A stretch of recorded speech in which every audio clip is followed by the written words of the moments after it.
So we had some not so good news in our household this week. My husband lost his job this week, which anybody who has ever lost a job knows that is. Usually it's very unexpected. This was very unexpected. It's devastating. It kind of rocks your world, honestly, when either you or your spouse lose their job. My husband is a medical provider. I've mentioned this a few times. I know I don't talk about him a lot on the show due to privacy. I mean, I've chosen what I do for a living, but my husband did not make that same choice. My child did not make that same choice. So any attention that's given to them is due to my choices. So I've thought since I entered the public eye that it's just fair to them to keep them off screen, off my social media, to protect their privacy, not just in his career interests, but just because I get a lot of death threats. I get a lot of hate. I get a lot of nasty things that are said to me online. And as I said, this is what I've chosen to do. This is my calling. This is my career. And I understand that hatred comes with the territory. And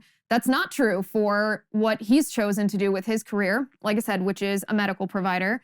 I have so much respect for this man's career. When we got married, he was a naval officer, a medical provider in the Navy. He served in the Navy for years.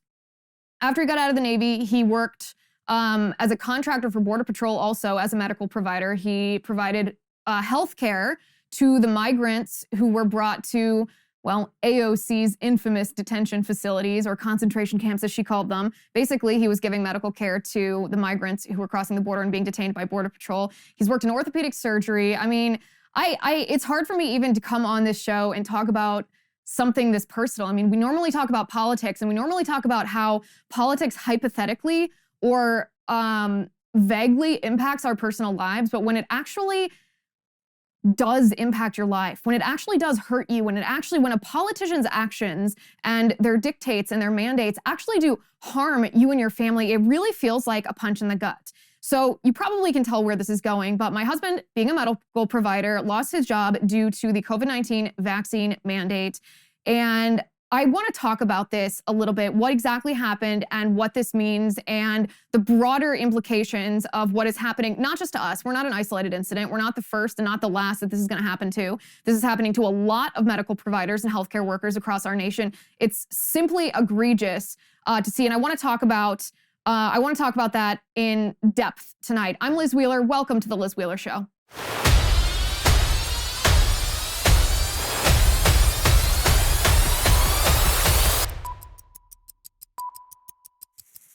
By the way, I also want to talk about Time Magazine's Man of the Year, Elon Musk, and why the left, and by the left I mean both the blue check marks on Twitter and the left in our government, Senator Elizabeth Warren, why they're going crazy over Time Magazine choosing Elon Musk as their Man of the Year. We're going to talk about that in a little while, but like I said, I want to get a little more in-depth about what happened to my husband, how he lost his job due to the vaccine mandate, and what this means in a broader sense. But first, I want to talk to you about American Hartford Gold. I'm sure I'm not the only one who's noticed everything is getting expensive. We are in the biggest economic crisis since 2008, with a government that's printing trillions and trillions of dollars. Consumer prices are the highest we've seen in 30 years. Inflation is certainly here to stay. And if the government continues its out-of-control printing and spending, the dollar could continue its free fall and lose its coveted role as the world reserve currency. So how do you protect your money, your retirement, and your savings? Well, American Hartford Gold can show you how to hedge your hard-earned savings against inflation by helping you diversify a portion of your portfolio into physical gold and silver. They'll even help you move your existing IRA or 401k out of the volatile stock market into a precious metals IRA. And they make it easy. They are the highest-rated firm in the country with an A+ rating from the Better Business Bureau and thousands of satisfied clients. And if you call them right now, they will give you up to $1,500 of free silver on your first qualifying order. So don't wait. Call them now. Call 855-768-1883. That's 855-768-1883. Or text Liz to 65532. Again, that's 855-768-1883. Or text Liz to 65532. Okay.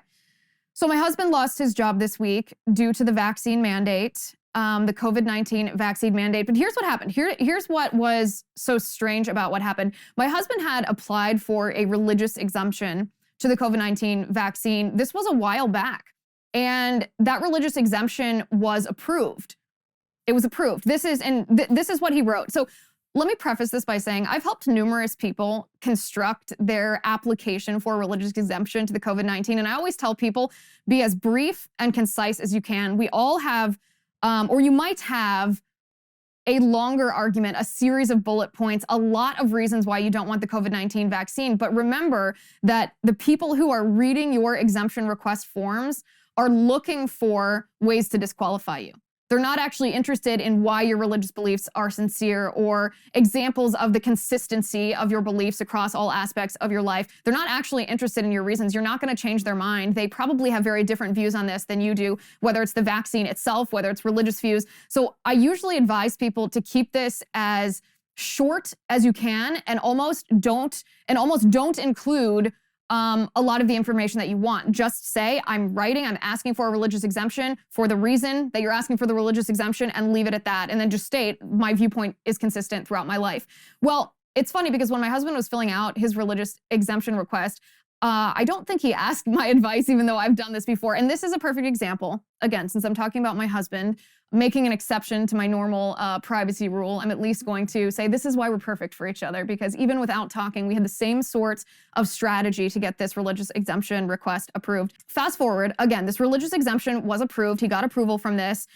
He also, by the way, is concerned about the side effects. I mean, he's in the age range. He's a young man. He's in the age range for increased risk of myocarditis from the vaccine, triggered by the vaccine. He's also in the age range where COVID-19 does not pose a particular threat of fatality to him. He's very fit. He's very muscular. He has no comorbidities. You know, he's about as low risk for COVID as you can possibly be.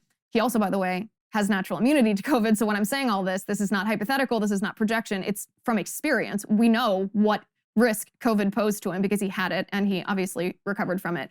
So he's in the age range for myocarditis risk. He also, being a medical provider, being as into research as he is, he's very thorough. He does his due diligence. He is the kind of medical provider that you would want taking care of you and your family member if you have any kind of healthcare problem, because you know that he will listen to you, he will research, he will explore every possibility in his diagnosis and then treat you accordingly. Like I said, he's a wonderful man. That's why I married him. But in a professional sense, as objective as I can be, he is a phenomenal healthcare provider.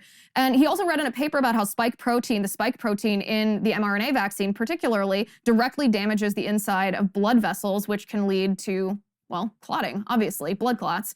Okay, so this is the exemption request. He didn't put anything about the side effects in, but that was just for your information, conversations that my husband and I had leading up to this. So his exemption was approved. Great, keep doing what you're doing. Then he received communication saying that the exemption, which had previously been approved, was revoked. It was revoked, which seems odd. It seems odd that you would approve someone's religious exemption request and then take it away sometime later. And I'm going to tell you why this happened, because it's ridiculous. It's absurd. We're going to talk about that in just a second. But first, I want to talk to you about AMAC. The Liz Wheeler Show is brought to you today by AMAC. Did you know that there is a conservative advocacy and benefits organization with more than 2 million members and counting? It's called AMAC, the Association of Mature American Citizens. AMAC has become one of the most impactful conservative organizations in America. Joining AMAC gives you access to money-saving benefits, cutting-edge news, and a magazine full of insightful takes on today's most important issues. But most importantly, AMAC is working tirelessly to preserve the freedom secured by our Constitution. With a full-time presence on Capitol Hill, AMAC is pushing back against the efforts to defund our police, weaken our borders, and replace your freedom with government controls. So stand with me and over 2 million patriots by joining right now at amac.us/Liz. That's amac.us/Liz. The benefits are great, but the cause is greater. So join today at amac.us/Liz. That's amac.us/Liz. You'll be glad you did. It's worth it.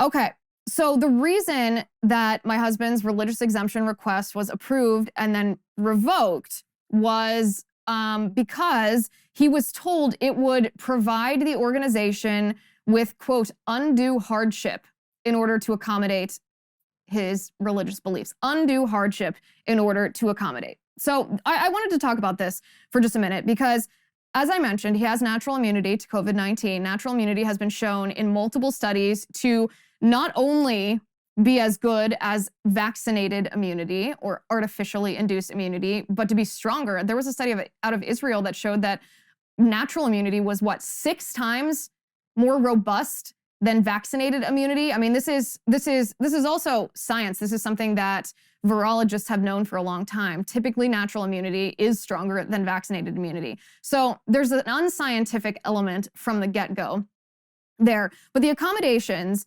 that my husband expressed, by the way, that he was perfectly willing to take part in or continue taking part in, because he's done this the entire pandemic, wearing all the PPE, no matter if you think that masks are BS or face shields are ridiculous or, gloves, whatever. I know that's standard in the medical field, but he made sure that it was clear that, just because he declined to take the vaccine because he had a religious objection to it, he was happy to take part in anything else, whether it was weekly testing, whether it was wearing PPE, whether it was not going to work when he was sick. And he also communicated, and this I think is just funny because the left, it doesn't even have to be the left, the other side, the pro-vaccine mandators don't really have an answer to this. He also expressed that, remember, the patient can get the COVID-19 vaccine if they're afraid of getting COVID. Now, of course, you and I know that if you get the COVID-19 vaccine, it's not exactly what it was promised to be originally. But it is a funny point to make because there's no response to it really. But he wasn't pithy. He wasn't political about any of this. And he's worked through the entire pandemic with COVID patients since the beginning. As I said, he used to be a contractor with the Border Patrol. And I mean, we know that COVID-19 positive patients were coming through the border before we even knew that COVID-19 was so widespread in our country. I mean, he's been working with active COVID cases for a year and a half. He worked in an emergent setting with COVID patients throughout both waves. I mean, this is what he did. He worked with these patients, and this is before the vaccine was available, then before it was widely available. And these pro-vaccine mandators were perfectly fine, quote unquote, quote, putting him at risk and putting the patients at risk when he wasn't vaccinated, when he was caring for them during the last year and a half. But now that they have this vaccine that they can offer, it's widely available. Anybody who wants it can get it. Healthcare provider, patient, anyone who wants it can get it. Suddenly he's unsafe to himself and to the patient to take care of people because he won't follow their mandate, because he declines to participate in something that he feels is a moral abomination because it's associated with an aborted baby.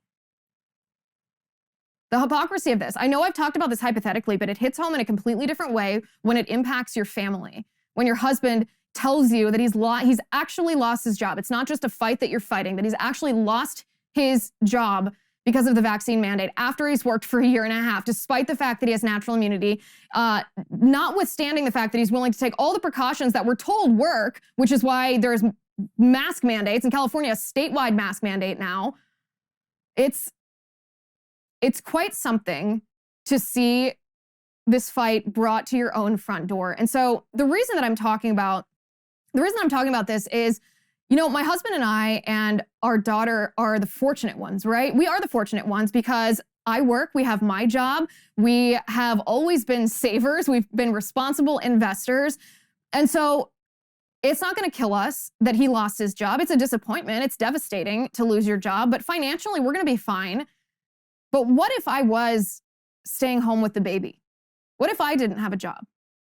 What if he was responsible solely for paying the mortgage? What if we had little to no savings, as most Americans don't? What if we had very little retirement savings that we could cash out at a high penalty in an emergency? What if our situation was totally different?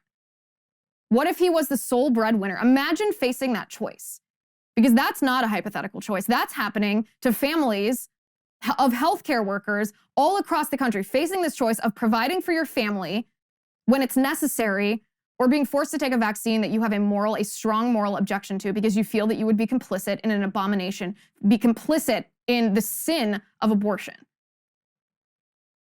And so, like I said, I wanted to talk about this because it is a lot different when something's hypothetical than when it hits home, literally when it hits home here. And I also just want to say we need to keep fighting this fight because we see what's happening, for example, in Australia. You see the videos of what's happening. You see the reports of the COVID, essentially the COVID detention camps, of the restricted domestic travel, of the forced vaccinations. I mean, we showed videos on the show last week of an old lady in Italy essentially being arrested because she didn't have a vaccine passport. The same thing in Germany. They stopped a woman because she didn't have a cell phone to show her green pass, to show that she was vaccinated. I mean, we see these things happening around the world, and it's hard to imagine that those things would happen here, but it's also not so hard to imagine those things happening here when healthcare providers, medical providers are actually being let go from their jobs after having worked the past over a year and a half caring for COVID patients, but now, despite a previously approved religious exemption request, having that request revoked because they don't want to take part in this morally tainted, what they believe is a morally tainted vaccine. And so keep fighting the fight, because if this can happen, if our country tolerates this, then that's going to embolden the politicians and the corporations, which are pressured by the politicians. It's hard to tell the two apart at this point.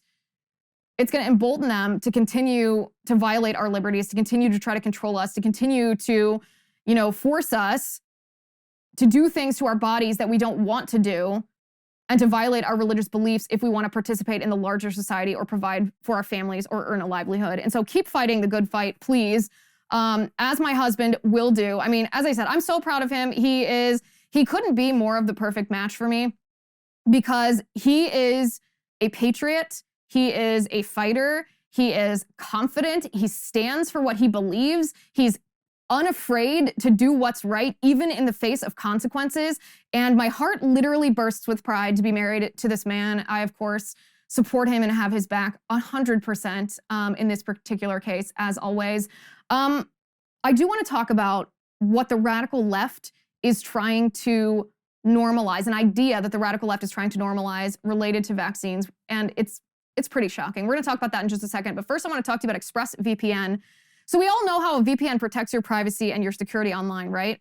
But I learned just this year that you can also use a VPN to unlock movies and shows that are ostensibly only available in other countries. It's so simple. This is what you do. You just fire up the ExpressVPN app, you change your location to any country, the UK, for example, refresh the streaming service you're using, Netflix, Hulu, what have you, and that's it. That's all there is to it. See, ExpressVPN hides your IP address and lets you control where you want websites to think that you are located, so you can choose from almost 100 different countries. Think of all the Netflix libraries you can go through. It's not just Netflix either. ExpressVPN works with any streaming service, Hulu, BBC iPlayer, YouTube, you name it. There are hundreds of VPNs out there, but ExpressVPN, in my opinion, is the best because it is ridiculously fast. I do not like buffering. I do not like lag, and on ExpressVPN, you get none of that. You can stream in HD, no problem. ExpressVPN is also compatible with all your devices, phones, media consoles, smart TVs, etc., etc. If you visit my special link right now, expressvpn.com/Liz, you can get an extra 3 months of ExpressVPN for free. So support the show, watch what you want, and protect yourself and your family online at expressvpn.com/Liz. expressvpn.com/Liz. So it's shocking when radical leftist policies aren't just a threat of what we predict they will lead to, meaning we see radical leftist policies, AOC's Green New Deal, Bernie Sanders' Medicare for All, Eric Swalwell's gun control, Biden's Build Back Better, any number of radical leftist policies, we can see for what they are, and we can say, listen, if we pass these into law, then it will lead to XYZ. Most of the time it will lead to socialism. Most of the time it will lead to the erosion of our constitutional rights. But when it happens, not in the if-then scenario, when it actually happens, when it materializes, when it manifests on your own front door, in your own family, it's particularly shocking. And it's why it behooves us to be so cautious about predicting the consequences of each and every one of the policies that the radical left is proposing, because what they do first is they have to propose the policy before it becomes real life. And if we can stop the policy when it's just an idea before it becomes real life, then we can stop the negative impact, the consequences that it has on us and our family. And so what I'm talking about specifically is David Frum. David Frum is a writer at The Atlantic. Now, David Frum styles himself, if you will, as somewhat of an intellectual. Yes, LOL. Somewhat of an intellectual. And so he recently wrote a piece exploring the idea of vaccine mandates and COVID in general. And I will not bore you, nor will I sport with your intelligence to read you the entire tweet thread, but I do want to pull one particular tweet from David Frum, because as I said, he styles himself as an intellectual, as a thought leader. Whether or not that's true, I'll leave you to decide. But this is what he tweeted about COVID-19 and government policies related to COVID-19 moving forward. If we could show that on the screen, this is what he says. Seems the best option is, number one, keep encouraging vaccines and boosters. 2, impose vaccine mandates where it can be done. 3, otherwise return to normal as fully as we can, especially the schools. And 4, let hospitals quietly triage emergency care to serve the unvaccinated last. Let hospitals quietly triage emergency care to serve the unvaccinated last. This is what the radical left is suggesting. And what they mean is based on the choices you make for your body, the health decisions that you and your family find best, maybe your religious beliefs even, your political ideology, they want you to be sent to the back of the healthcare line. These are the people who said healthcare is a right. But only, I guess, if you toe the radical leftist ideology. So I have a couple of thoughts on this. My top 2 thoughts are this. Number 1, can you imagine if 30 years ago, HIV/AIDS patients were sent, quietly triaged to be treated last at emergency rooms because they chose to engage in risky sexual behavior, which led to them contracting HIV? Liberals would be outraged, and rightly so, because that would be wrong. I mean, one of the things about healthcare is healthcare serves people, not ideologies. Healthcare serves people based on the severity. An emergency room, for example, that's the idea of triage, serves people based on the severity of the problem that they're facing, the issue, the emergency that they're facing, healthcare that they need, not based on their politics or who they know or their ideology. So imagine for a second how Democrats would react if we began to triage people whose behavior led to their healthcare condition. Now, you can find a million examples of this. I mean, what about overweight people? We have an epidemic of obesity in our country. Are fat people in emergency rooms supposed to be, sent to the back of the line because their diabetes, their heart disease, their stroke was caused by their choice to, eat a box of Ho-Hos and a bunch of pizzas every single day, donuts for breakfast, no vegetables, no exercise? I mean, that's a specific lifestyle choice that has led to their medical emergency. It could have been avoided had they made different decisions. Is that okay to do? Of course not. It's gross. It's immoral. It's not just obesity. What about people with lung cancer? If they come to the hospital and they're having a hard time breathing because their cancer is advanced, are they supposed to be quietly triaged to be treated last because they chose to smoke their entire life? No, that's not how the healthcare system works. And if this is what liberals want our healthcare system to be, then we need to reject every liberal who has any kind of power in determining what our healthcare system is. But this is my second point. My second point is what I just described is government-run healthcare. This is Bernie Sanders' Medicare for all. This is Obamacare on steroids. This is a single-payer option. This is what happens when bureaucrats in politics are the ones determining whether or not you deserve healthcare and whether or not they want to pay for it. This is the danger with the idea of so-called free healthcare, because it's no longer a decision between you and your family or your doctor. It's now in a politician's hands. And is there a single politician that you can honestly say to yourself, not out loud, not on social media, but to yourself, that you would want that politician making a healthcare decision for you or your child or your spouse versus you making that for yourself or your child or your spouse? Because there's not a single politician alive who I want to make healthcare decisions for me or my husband or my baby. I want to do that myself in consultation with my husband and my family and my healthcare providers. But this is what government-run healthcare will do. And Democrats are already being open about how they want ideology and politics to play into the decision-making process of if you deserve to have healthcare and who will pay for it. We've covered many times, we've talked many times about what happened in Britain, how they ran out of money. Government-run healthcare is just impractical regardless of ideology because there's never going to be enough money. When you offer somebody a service for free, there's going to be an increase in demand for it. When there's an increase in demand, there's going to be, an increase in the demand of how much money they're going to need to pay for it. They're never going to have enough money if something is free, and so they're going to have to ration it. They're going to have to pick and choose what procedures do you actually need versus what procedures do you actually want? And we're not talking about cosmetic surgery versus life-saving surgery. We're talking about orthopedic surgeries. You can survive with a torn ACL, but you don't want to. So is that going to be canceled when healthcare is rationed because it's not an emergent surgery? It's technically an elective surgery. So there's a problem in practicality with government-run healthcare, but imagine that pre-existing problem, the lack of money and the rationing, the cancellation of surgery and the control of what healthcare you will get made not by you, not by your doctor, not even by an insurance company, but by a board of bureaucrats that work for the government. Now compound that with these bureaucrats aren't necessarily doctors. And even if they are, they're poisoned with ideology.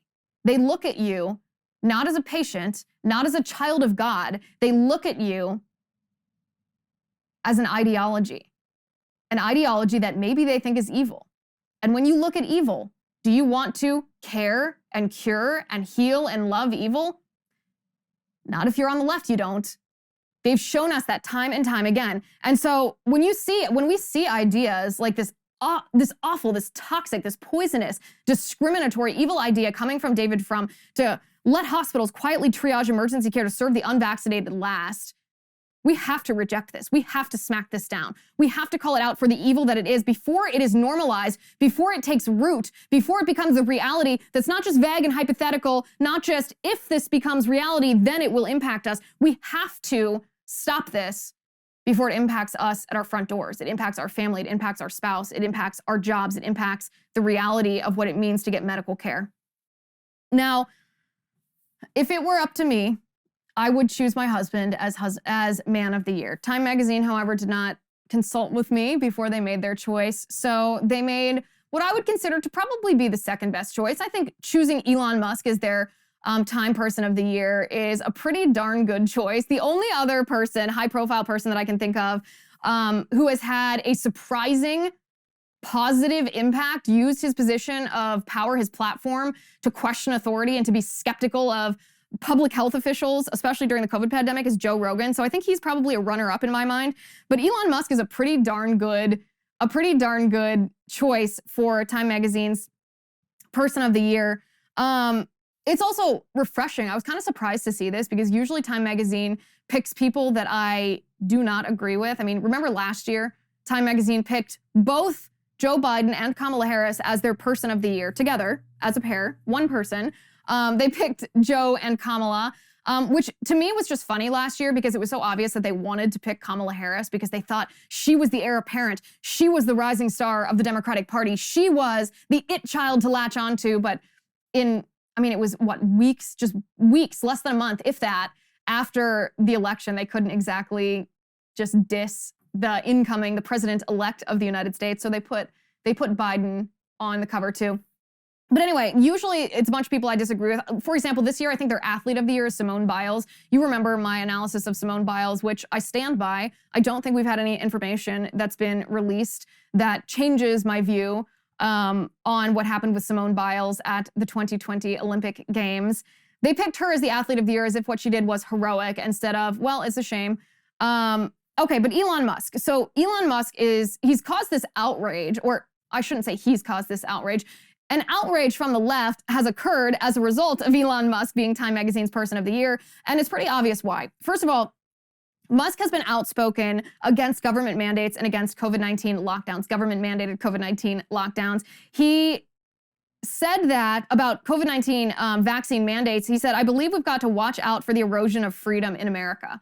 And to the radical left, this is about the worst thing that you can possibly say, even though it's perfectly common sense. This is the worst thing you can possibly say. A year ago, in April of 2020, Musk slammed the lockdowns as well. He called them fascist. He said it's breaking people's freedoms in ways that are horrible and wrong and not why they came to America or built this country. So just a little preface about why the left is so angry, why they're so outraged, all these blue check marks. Musk is a nut. He's a crazy man for sure. And I mean that in the positive way. Also, there's some intellectual inconsistency in many of his political viewpoints. And he has a right to be intellectually inconsistent, but he generally tends to lean more conservative or at least more libertarian on many of these issues. Again, why the left hates him so much. But what's interesting about Elon Musk and why I think he deserves this honor, deserves to be chosen as the person of the year, is because he's been very open about his business endeavors being about the mission first. He actually even tweeted just this week, he tweeted Mars and cars.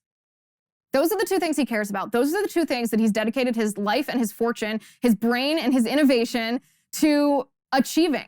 And the word innovation here is very critical. We've talked about this before on a previous episode about masculinity and how modern men are lacking this the frontier to be explored, and how without some kind of innovation, without some kind of exploration, without some way to express their creation or their desire to build, then masculinity is diminished. And when masculinity in a culture is diminished, that of course causes that culture to look in on itself, to turn in on itself, which is somewhat what we're seeing here in the United States. But Elon Musk is the exception to this rule, at least in the public sphere, at least of people who are as wealthy as he is, who have his platform as large as he is. He's dedicated to the expansion, this innovation, the only thing that keeps us from turning inward on ourselves, if you will let me wax philosophical for a moment.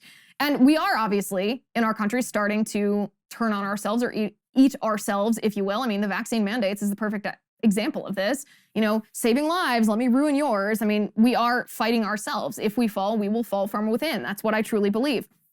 And so Elon Musk has dedicated his life to innovation, to expansion, to creating something that nobody else has created. And he admits that he's done this not purely out of a sense just of business, although he's built an incredible business, but because that's what he wants to do. And he's been incredibly successful. I don't need to tell you that he's insanely rich, probably one of the richest people out there. I don't know if he is the richest right now or not. That fluctuates, but one of the richest people in the world. And like I said, well deserving of this honor. Well, there's someone who shares my name, though not my philosophy, who disagrees with me. Senator Elizabeth Warren had the audacity, this is so terrifying in a public official, by the way, had the audacity to publicly tweet. She tweeted a link to the time, to an announcement that Elon Musk was the person of the year. And this is what she said, and I quote, "Let's change the rigged tax code so the person of the year will actually pay taxes and stop freeloading off everyone else." Freeloading. That's the word she chose. How many people, Senator Warren, does Elon Musk employ? How many people do his hobbies, basically his business interests, provide for? How many families are able to buy their children clothes and food and buy a house and live their lives because he has turned his interests into a business that provides their livelihood? I mean, his mission is improving the world. He's innovating. And yes, he's made a ton of money doing that. And by the way, before we get into the philosophical, I don't know if you guys saw what Elon Musk responded to Elizabeth Warren in a series of tweets. This is what he said. This just slayed me. He said, "You remind me," he's talking to Warren, "you remind me of when I was a kid and my friend's angry mom would just randomly yell at everyone for no reason." That's actually what I love most about Elon Musk's Twitter, is he's genuinely funny. He is genuinely a funny guy, because that's such an unexpected thing to say. And then after he tweeted that, he goes, "Please don't call the manager on me, Senator Karen." But then he got more serious and he's like, "And if you opened your eyes for 2 seconds, you would realize I pay more taxes than any American in history this year." He goes, "Don't spend it all at once. Oh, wait, you already did." And that, ladies and gentlemen, is why Elizabeth Warren hates him. She hates him because he's rich. She hates him because he doesn't like Biden's agenda, because he's been very vocal opposing the Build Back Better plan that uses our money, takes our tax money, so much of our tax money, and essentially turns the United States into a socialist utopia. They are mad because he is rich, he is a skeptic, he thinks for himself, he's innovating, he doesn't need their validation or their pat on the head. And by the way, Elizabeth Warren is one of the most obnoxious politicians on the planet. She's completely unlikable. She's a socialist, so her ideology is poisonous to us, and she's an enormous hypocrite. This is Elizabeth Warren, who is yelling at someone else specifically as a politician. This is what I said was creepy before. When a politician singles out an individual to try to take what is theirs, she wants to steal his money. She's looking at him in the eye from her position of power in the United States Senate and saying, "Sir, I'm from the government and I want your money." That's so creepy. She's not just vaguely saying the wealthy, vaguely saying corporations. She's looking him in the eye on Twitter and saying, I'm doing everything I can to take what's yours and give it to myself in government. That's a dangerous politician right there. So you can laugh all you want at Elon Musk's tweets. I think they're hilarious. I think it's a great way of exposing what a horrible person, what a hypocrite, what a power-hungry tyrant she at least wants to be. But let's go back to the hypocrisy for a moment, because this woman who hates Elon Musk for being rich, this is how she travels. Watch this video.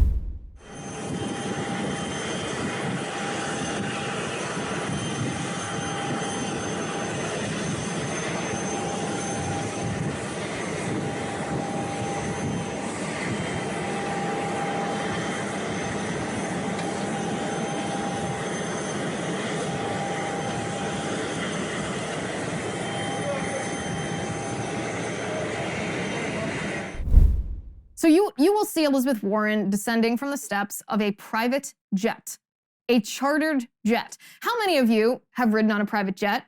I haven't. How many of you can afford to travel privately?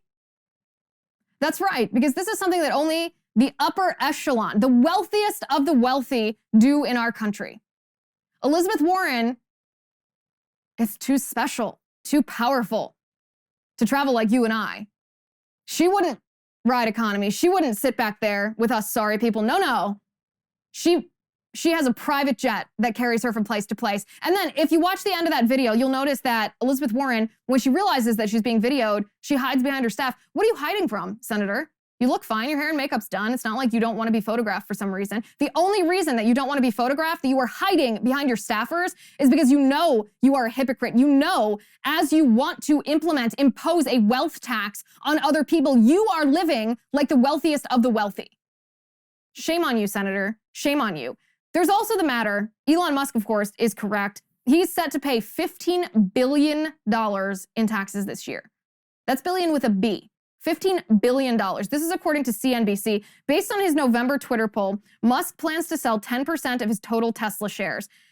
At the time, he owned just over 170 million shares, so theoretically, he plans to sell about 17 million shares to fulfill his Twitter pledge. As of Tuesday morning, he's sold a total of 11.9 million shares, according to Insider Score Verity. The sales have been spread over a dizzying 680 sales for a total of about $12.7 billion. Based on his 10% target, he would likely sell another 5 million shares, which at Monday's closing price of around $966 would be more than $4.8 billion. So CNBC goes on to say the tax bill would have been as high as $15 billion. $15 billion. That's not enough for Elizabeth Warren. This is one of those telling moments that really shows us the lack of character of Elizabeth Warren, really shows us her true agenda, her ulterior motive. She doesn't want him to pay some so-called fair share. She doesn't believe that he has any right to his private property. She doesn't believe that he should be wealthier than she is. She doesn't believe that he should be wealthier than anybody. She thinks as a government official, she has the right. She has given herself this moral superiority to think that her taking away his profits, his wealth, is something she's allowed to do, and it makes her a good person for doing it. And that is exactly the kind of politician that we should be completely afraid of. The kind of politician who thinks that they have different rights than we do and doesn't respect the fact that we have inherent human rights. All right, our next segment of the show is pretty darn interesting. It's how parents are being lied to about their kids and the COVID-19 vaccine. This is an extended segment for Locals VIPs only. You don't want to miss this. If you are not already a VIP supporter on the Liz Wheeler Show community on Locals, please come join us now, lizwheelershow.com/locals. Between now and New Year's, you can get the cheapest price ever. You can become an annual supporter for just $56 a year. That's lizwheelershow.com/locals. If you want to see the rest of this segment, hear everything that we're going to talk about, head on over to Locals, the Liz Wheeler Show community at lizwheelershow.com/locals. See you there. That's all I have for today. Thank you for watching. Thank you for listening. I'm Liz Wheeler. This is the Liz Wheeler Show. The Liz Wheeler Show is produced by Jonathan Hay, executive producer Chad Abbott, director of photography Kevin McRoberts, editor Alejandro Figueroa, sound mixer Robin Fenderson, director of marketing Emily Washler, production and talent coordinator Matt Toffler, and senior publicist Patricia Jackson. This has been a Soundfront production.